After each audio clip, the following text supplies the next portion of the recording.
So now we are starting with 8.3 mechanism of respiration. So we will start with that part, that is respiration is a biological process. What is the meaning of biological? Bio means living. So it is a one type of biological process which involves exchange of gases between the atmosphere and the lungs, and it result in the formation of ATP, which you can see in this diagram.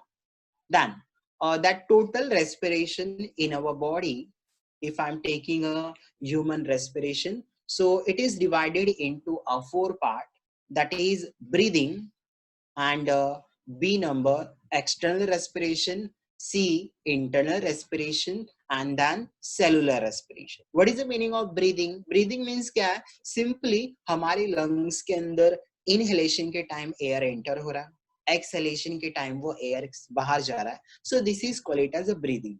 Internal respiration means क्या है? When that inhalation के time जो air अंदर आ रहा है, ये कहाँ पे enter होता है? Lungs में.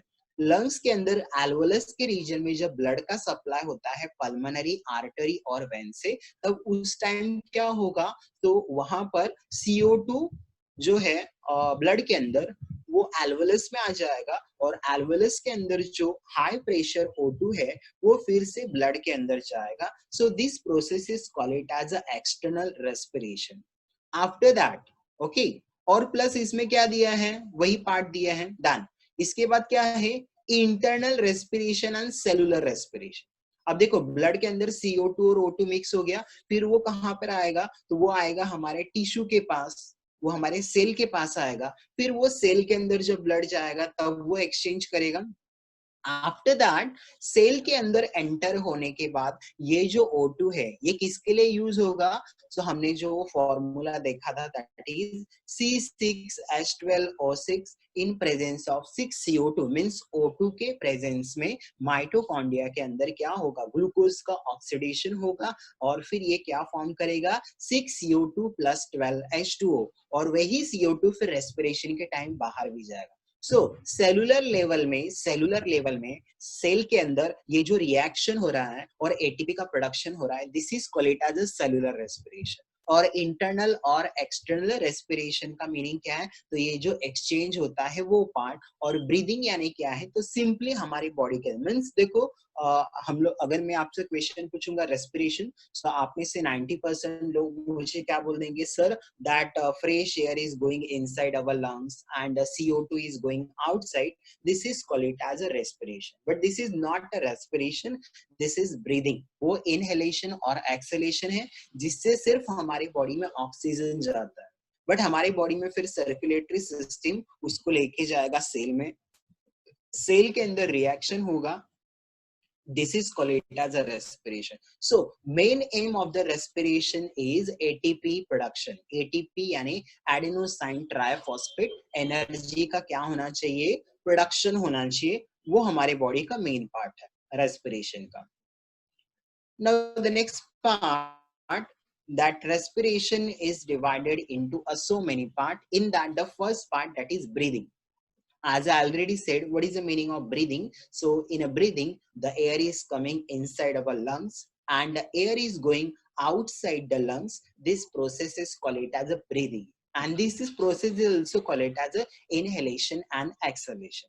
So now we will see that part. Okay, so breathing is a one type of physical process by which a gaseous exchange take place between the atmosphere and the lungs. Lungs और atmosphere के अंदर जो भी gaseous exchange होगा, this part is called as a breathing. Now, breathing in a human body, it is involves a two processes, that is inspiration, which is also called it as a inhalation, and expiration, which is also called it as a exhalation. Inspiration means the air is coming inside, which you can see in this diagram. यहाँ पर air हमारे lungs के अंदर enter हो रहा है. This is called it as a inspiration, also call it as a inhalation. Expiration यानी air बाहर जाएगा. Now, both the step, that inspiration and expiration, involves a part of thoracic tissue. तो यहाँ पर कौन से ऑर्गन और कौन से पार्ट इंस्पिरेशन और एक्सपिरेशन, दैट इज ब्रीदिंग के लिए इन्वॉल्व है हमारे बॉडी के.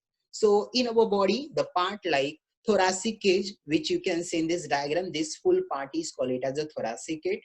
So इसका movement होगा. अगर हम लोग इंस्पिरेशन करके देखो एयर ऊपर लो, तो वैसे क्या होगा, तो हमारा जो भी thoracic cavity है ये ऊपर आएगा. So thoracic cage, ribs, thoracic cage का फॉर्मेशन कैसे हुआ है, तो ये रिब्स बोन का भी मूवमेंट होता है. रिब्स वाले जो बोन है वो किसको अटैच है, तो ये 11th में आपने देखा था, ये स्टर्नम को अटैच होते हैं, ये जो बिगर बोन है. And the intercostal muscle means यहाँ पर जो भी मसल्स है जो इनका मूवमेंट करते हैं, that is intercostal muscle and muscle of the diaphragm. Diaphragm यानी कि ये lower part में जो diaphragm है इसका भी movement होगा. So for this process, this all part are involved. Now the next part, inspiration in detail. What is the meaning of inspiration? So during inspiration, which is also called it as inhalation, during inspiration, the atmospheric air is taken into the lungs. It occurs due to a pressure gradient formed between the lungs and the atmosphere. Now you can see in this diagram, inspiration के time क्या होगा, तो atmosphere के अंदर जो air है वो हमारे lungs के अंदर enter होगा. So this part is called it as a inspiration. Now अब ये movement देखो, जैसे कि अगर मैंने example लिया कि अगर कहीं पर water ज्यादा है और एक हमने लिया, हमने bottle लिए, 2 बॉटल के बीच में हमने एक पाइप लगा दिया और हमने बीच में एक ये लगाया है, टैप लगा. एक बॉटल को अगर हमने पूरा का पूरा वाटर भर दिया, एक बॉटल पूरा एम्प्टी रखा. अब मैंने टैप ओपन किया तो क्या होगा, तो जिसमें बॉटल के अंदर पूरा पानी है वहां से वो वाटर कहाँ पे मूवमेंट करेगा, जहां पर वाटर नहीं है. Why? This is rule of the physics कि जहां पर प्रेशर हाई है वहां से ये लो प्रेशर की तरफ जाएगा. सो सेम थिंग यहाँ पर एयर के लिए भी वही है. एयर का प्रेशर एटमॉस्फेयर में जो हाई है और अगर हमारे लंग्स के अंदर प्रेशर लो हो गया तो अल्टीमेटली जो एटमॉस्फेयर का एयर है वो हमारे लंग्स में एंटर होगा. अब इसके लिए क्या करना, अब एयर का प्रेशर कब हाई होगा और कब लो होगा. सो हमने लंग्स के अंदर जो एरिया है वो इंक्रीज कर दिया, बट एयर उतना ही है.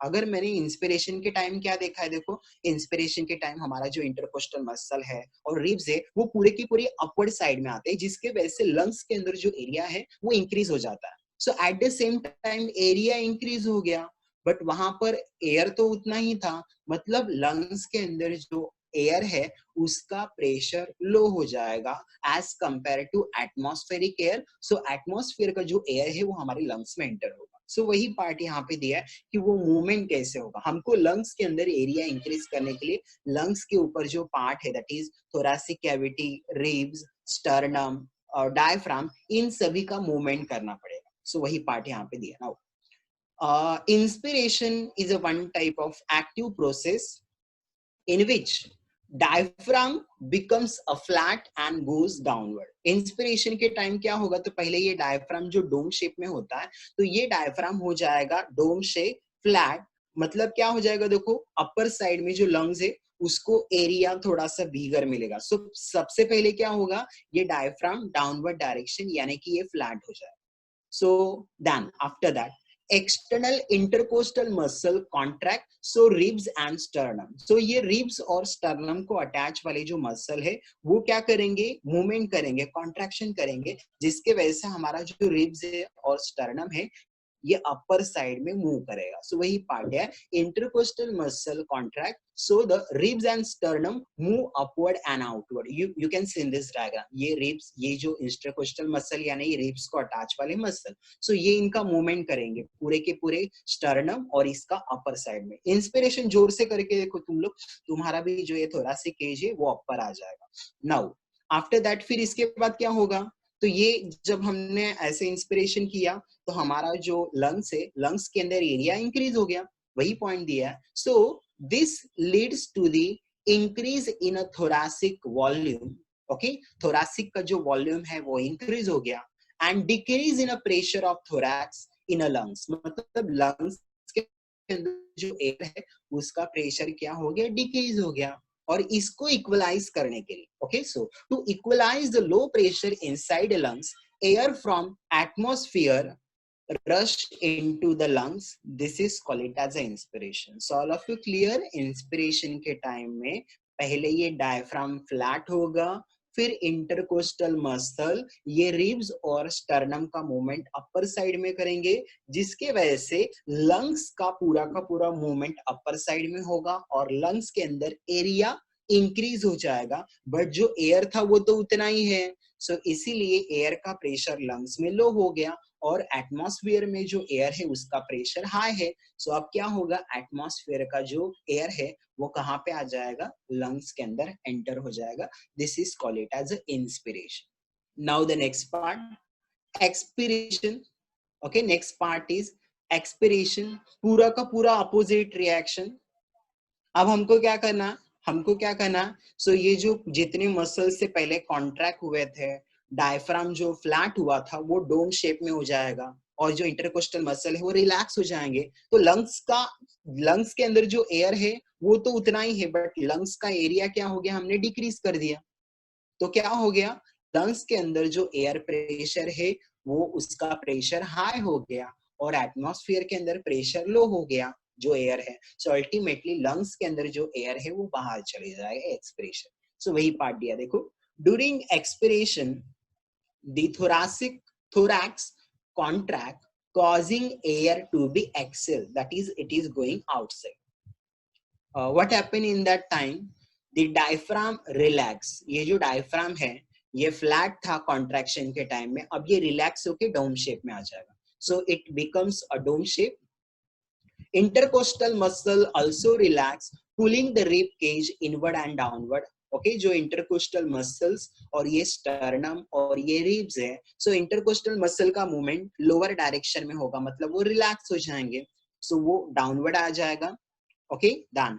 This causing decrease in thoracic volume, जो थोरैक्स का वॉल्यूम है वो डिक्रीज, एरिया हमने क्या कर दिया, कम कर दिया, मतलब उसमें जो एयर है उसका प्रेशर इंक्रीज हो जाएगा। Okay, so decrease in thoracic volume and leads to increase in a pressure in a thorax and lungs as compared to atmospheric pressure, मतलब एटमॉस्फेयर का जो प्रेशर है वो लंग्स के अंदर जो प्रेशर है उसका हाई है और एटमॉस्फेयर में जो प्रेशर है एयर का उसका लो हो जाएगा।